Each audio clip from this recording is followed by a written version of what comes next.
Assalamu alaikum warahmatullahi wabarakatuh. Dear viewers, Rabbi shrahli sadri yassir li amri wahlul uqdatan min lisani yafqahu qawli. Alhamdulillah, we will always say Alhamdulillah. We are approaching the month of Ramadan. It's just a few days away, and I was thinking of actually making a short clip on Ramadan and the moon sighting as well. أعوذ بالله من الشيطان الرجيم بسم الله الرحمن الرحيم يا أيها الذين آمنوا كتب عليكم الصيام كما كتب على الذين من قبلكم لعلكم تتقون. Allah subhanahu wa ta'ala is saying in Surah Baqarah and probably in ayah number 183 that, O you who believe, fasting has been ordained for you as it was ordained before people before you, so that you can achieve taqwa. So here, dear viewers, that Allah subhanahu wa ta'ala is mentioning that that fasting was nothing new for us. It was there. It was there before us. The Christians, they have got the system of fasting. They call it Lent actually. It's from many of the Christians, and as you know, there are different sects of the Christians.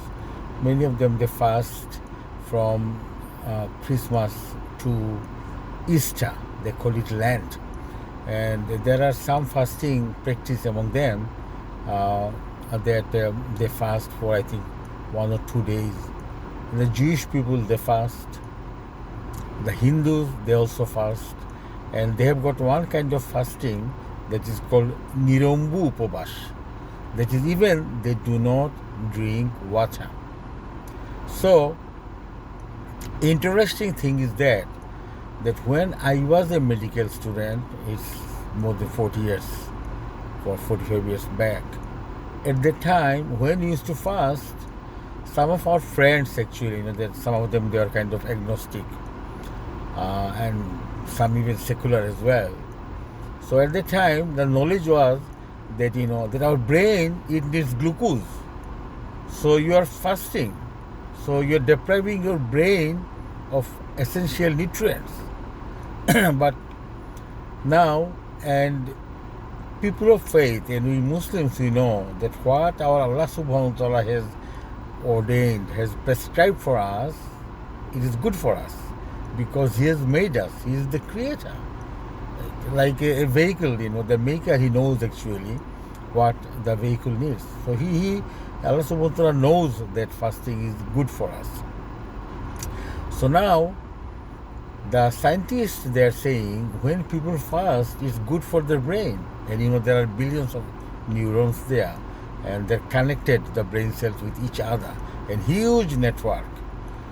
So they are saying that the brain, it secretes, they call it brain-derived neutrophil factor or something like that.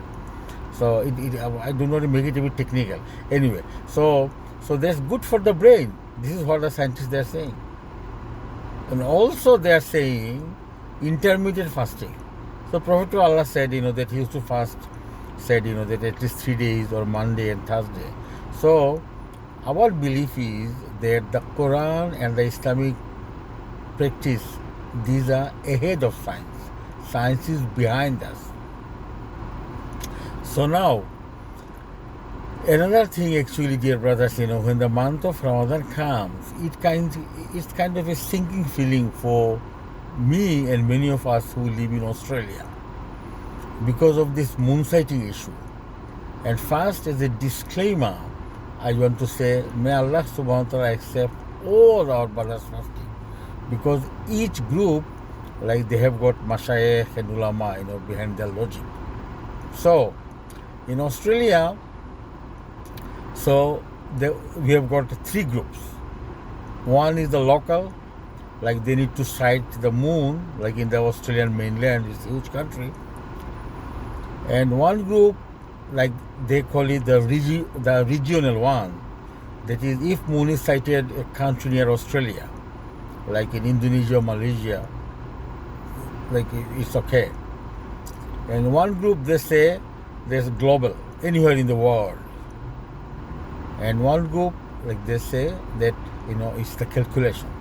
And all of them, like, they argue.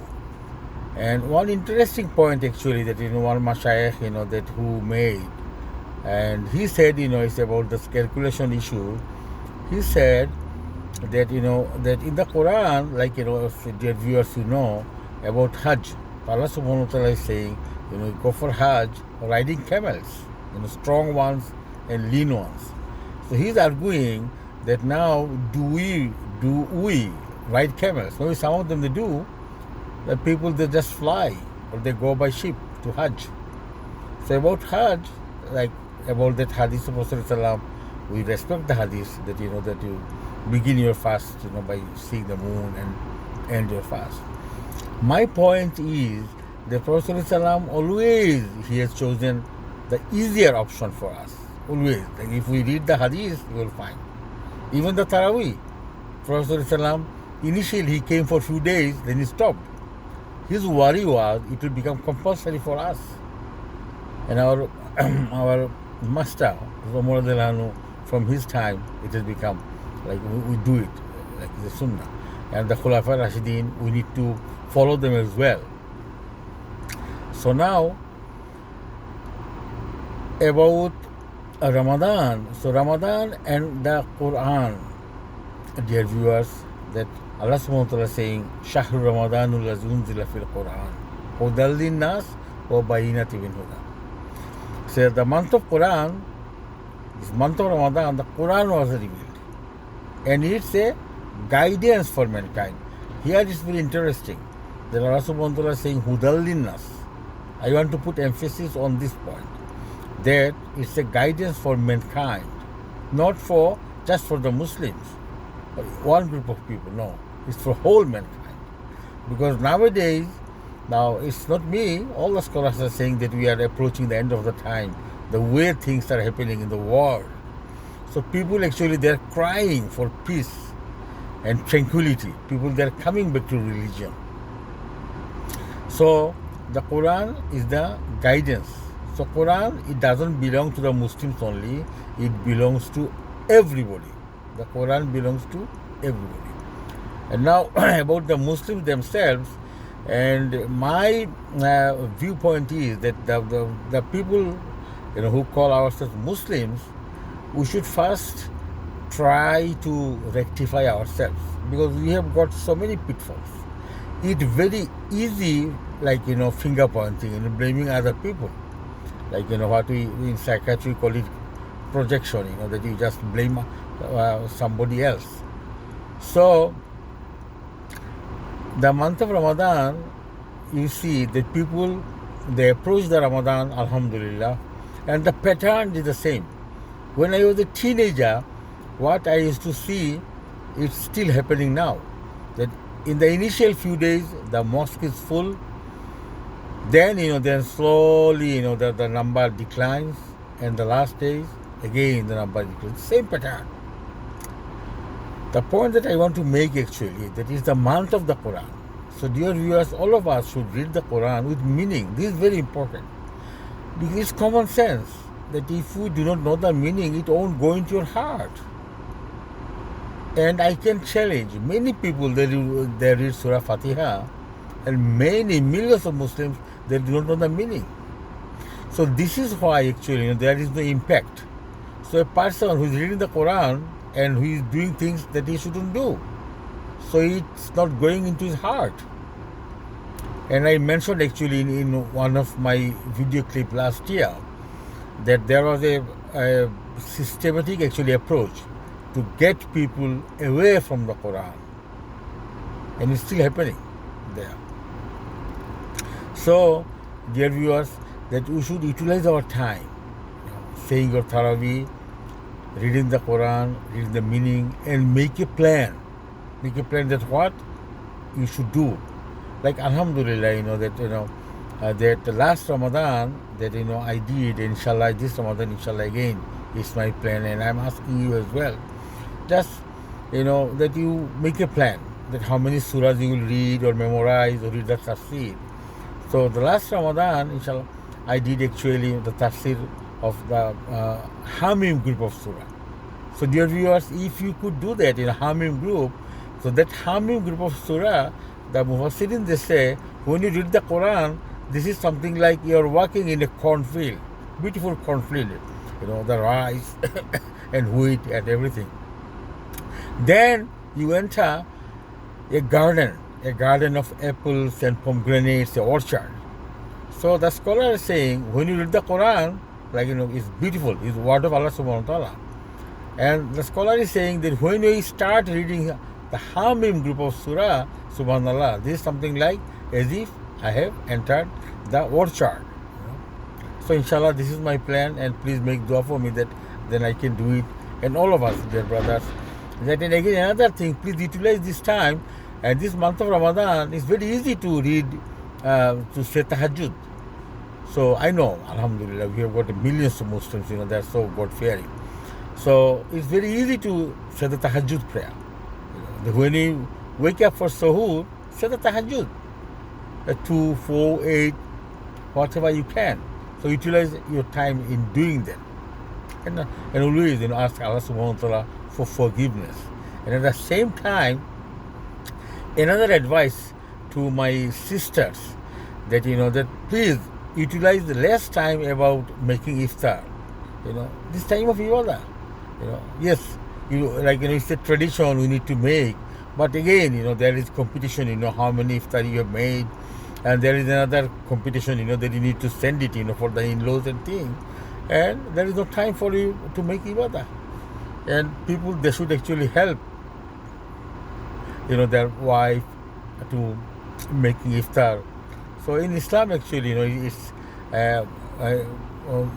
this is not only that the ibadah is always the two part of ibadah. I always mention this: Haqqullah, Haqqul ibad, the right of Allah subhanahu wa ta'ala and right of His servant. And we always forget the right of His servant. Actually, helping other people, giving people is the time that whatever you do, it's beneficial. Helping your parents, getting dua for the parents, making dua for the ummah, and also spread the message to people who are not Muslims. The month of Ramadan, I think a long time back in USA, the students actually, they used to invite other students.